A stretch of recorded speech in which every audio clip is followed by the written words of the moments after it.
Hello everyone, welcome back to my channel. কেমন আছো তোমরা সবাই? আশা করি খুব ভালো আছো, আমিও ভালো আছি। চলে এসেছি সকালবেলায়। এখন ঈদের এখানে ছুটি চলছে, 10-11 দিন ছুটি আছে। মেয়ের স্কুল বন্ধ, তো তাই জন্য মেয়েকে দেখতে পাচ্ছ। মেয়ে তো রেগুলার মানে সকালে তো থাকেই না, সকাল থেকে আমি বেশি ভিডিওগুলো বানাই। তো সকালবেলাতে উঠে বললাম যে তেলটা দিয়ে দিই আগে মাথায়, তারপরে কাজ শুরু হবে, যা হবে রান্না করতে হবে, কত কাজ আছে। সকালে উঠেই তেলটা দিয়ে দিই, কারণ একটু পরে স্নান করবে, তো সেই জন্য সকালে উঠে এইসব কাজগুলো করে নিই, তারপরে অন্য কাজ হবে। আর কারিপাতা তেলটা কিছুদিন ধরে আমাদের শেষ হয়ে গেছে, সেটা বানাতে হবে। কারিপাতা কিনে এনে রাখাও আছে, বানাবো। চলো।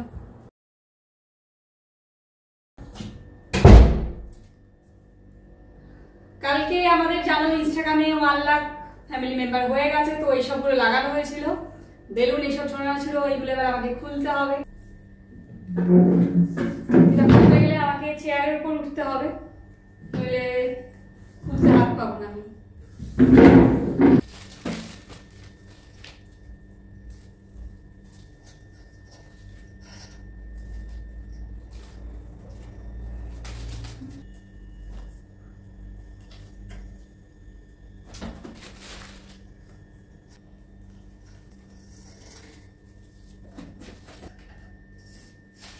কত কিছু করতে হয়, বানাতে হয়েছে, লাগাতে হয়েছে, আবার খুলতেও হচ্ছে।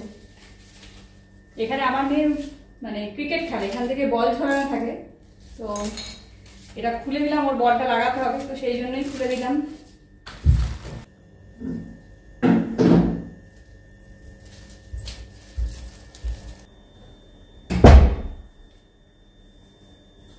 ঘর ক্লিন করা, ঝাঁট দেওয়া সব হয়ে গেছে সকালবেলাতেই।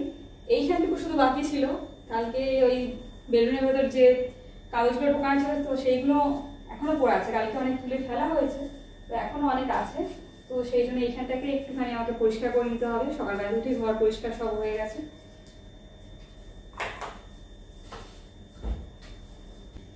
তো প্রচুর ছোট ছোট কাগজের টুকরো, তো সেইগুলো তুলতেও অসুবিধা হয় একসাথে।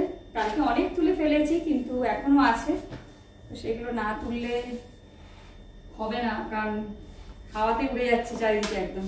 তো সকালবেলাতে উঠে যাই না, ঘরগুলো পরিষ্কার করেই নিয়েছি, এটাই পরিষ্কার করে নিই।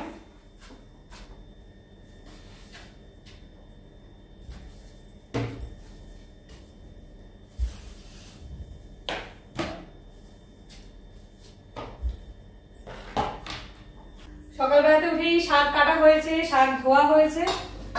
এটা হচ্ছে কুনকো শাক, সকালে উঠে ধুয়ে রেখেছি। না ধুয়ে রাখলে জল, এত শাকটা থেকে জল বেরোয় রান্না করার সময়, তো সেই জন্যই সকালে উঠে ধুয়ে রেখে দিয়েছি। আর রসুন দিয়ে করব, রসুন ফোড়ন দিয়ে, তো সেই জন্য রসুনও ধুয়ে একদম এই যে রাখা আছে, শুধু থেতো করবো আর বসাবো। আর এই শাকগুলোতে প্রচন্ড নোংরা থাকে, মানে বালি থাকে প্রচুর, তো সেই জন্য কিছুক্ষণ সকালে উঠেই মানে কেটেই জলে ভিজিয়ে রেখেছিলাম। সেটা অনেকক্ষণ, প্রায় আধ ঘন্টার উপর জলে এটাকে ভিজিয়ে রেখেছিলাম, নইলে বালিটা যায় না। আর 2-3 বার করে ধুতে হয়, নইলে খাওয়ার সময় পুরো মুখেতে বালি লাগে। ভালো করে ধুয়ে তারপরে জলটা ঝরিয়ে অনেকক্ষণ ধরে রেখেছি। তো এবার এটা বসাতে হবে, নইলে দেরি হয়ে যাবে রান্না করতে। এদিকে বসিয়ে দিয়ে এক্সট্রা কিছু কাজ আছে, সেই সবগুলোকে করতে হবে। আর আজকে হয়েছে শিম, মানে সেদ্ধ শিম সেদ্ধ করে ওটাকে একটু মাখা হবে, একটু রসুন ফোড়ন একটু এইসব দিয়ে ধনে পাতা দিয়েই হবে। শিম ভর্তা যেরকম সেই রকম টাইপের হবে। আর আচ্ছা আছে ঢেঁড়স সেদ্ধ, আর একটু আমাদের মাছ করা আছে, সেটা হয়ে যাবে। শাকটা হতে বেশিক্ষণ লাগে না, কিন্তু কাটতে ধুতেই সময় চলে যায়, তো সেই জন্য সকালে উঠেই শাকটাকে কেটে নিচ্ছি আর ধুয়েও মানে রেখেছি।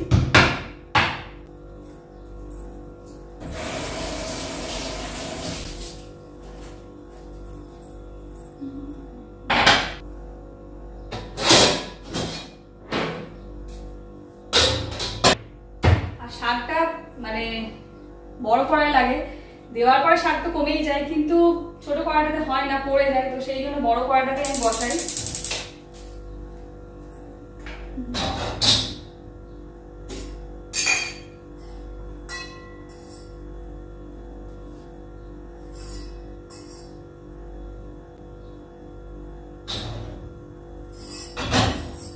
আর লোহার কড়াইয়ে খাওয়া কিন্তু খুব হেলদি, যতটা পারি আমি লোহার কড়াই করি, অল্প রান্না হলে করি না, কারণ কড়াইটা একটু বড়, এখানে এটা কিনেছিলাম, এখানে এর থেকে ছোট কড়াই পাওয়া যায়নি, তো সেই জন্য কড়াইটা অনেকটাই বড়। শাক রান্না করতে গেলে এটাতেই করি, আর অন্য কিছু রান্না যেগুলো একটু বেশি থাকলে হয়তো তখন এটাতে করি। লোহার কড়াই খুব তাড়াতাড়ি হিট হয়ে যায়, তো বেশিক্ষণ লাগে না, ওই জন্য মানে তাড়াতাড়ি কিন্তু রান্না হয়ে যায়।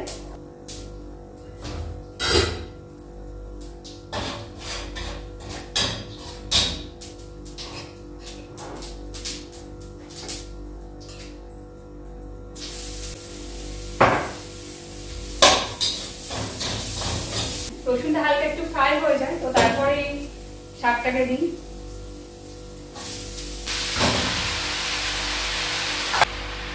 শাক এখন একটু ঢাকা দিতে হবে।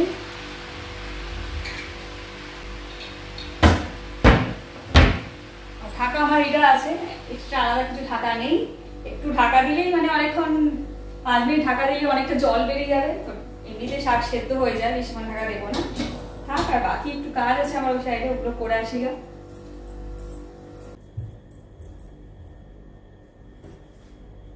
সিলিন্ডার আমাদের এখানে মানে ইন্ডিয়ার মতো বুক করতে হয় না। সিলিন্ডার আমাদের এখানে মানে ফাঁকা সিলিন্ডার নিয়ে গেলেই যে কোনো দোকানে, এখানে শপিং মলেতে এরকম পাওয়া যায়, মানে তুমি ফাঁকা সিলিন্ডার দেবে, সঙ্গে সঙ্গে তোমাকে একটা ফুল সিলিন্ডার দিয়ে দেবে।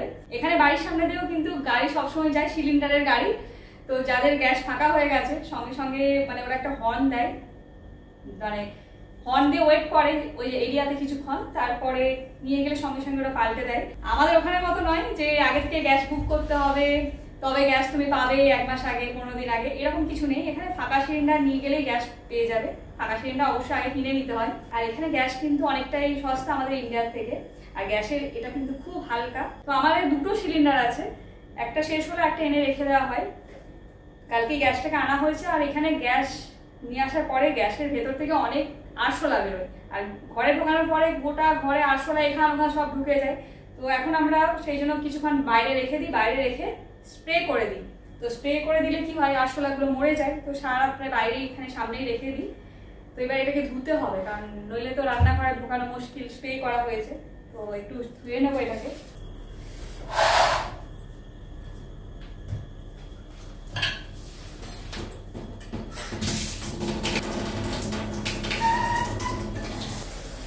আর গ্যাসটাকে আমি এমনি করে ধুয়ে নিই, কারণ যেহেতু স্প্রে করা হয় রান্নাঘরে ঢোকাবো, তো তার আগে আমি এটাকে একটু ধুয়ে নিই। আর এটা প্লাস্টিকের বডি বলে কোনো অতটা অসুবিধা হয় না, আমাদের এখানে যেমন লোহা থাকে।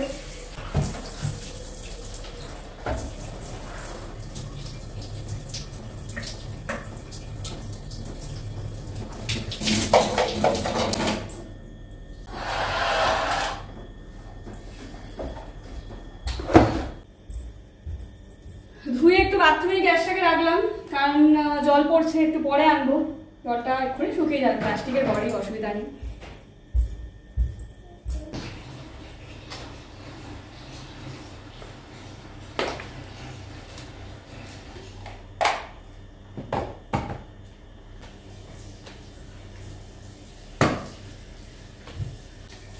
এখন তো এখানে ওয়েদার ভালো, সন্ধ্যের সময় নিচের ধারে বেশ ভালোই লাগে, এখন গরম হাওয়া সেরকম নেই। দিনের বেলাটা একটু লাগে, তাও অতটা গরমও নয়, ঠিকঠাক আছে। জানলা খুলে রাখলে বেশ ভালোই লাগে, শুধু রাতে শোয়ার সময়টা একটু গরম করে, তখন এসিটা চালাতে হয়, তাছাড়া সারাদিন এসি লাগেই না। এখন ওয়েদার ঠিকঠাক, খুব ভালো ওয়েদার। তারপরে শাকটা দেখি গা, শাকটা মোটামুটি হয়েই যাবে এবারে। তো এবার স্নান করতে যাবো, মেয়েকে স্নান করতে ঢোকালাম, মেয়ে স্নান হয়ে গেলে আমি করবো। তো আজকের ভিডিও এটুকুই, সবাই খুব ভালো থেকো, সুস্থ থেকো, পরের দিন আবার আসছি নতুন ভিডিও নিয়ে। টাটা।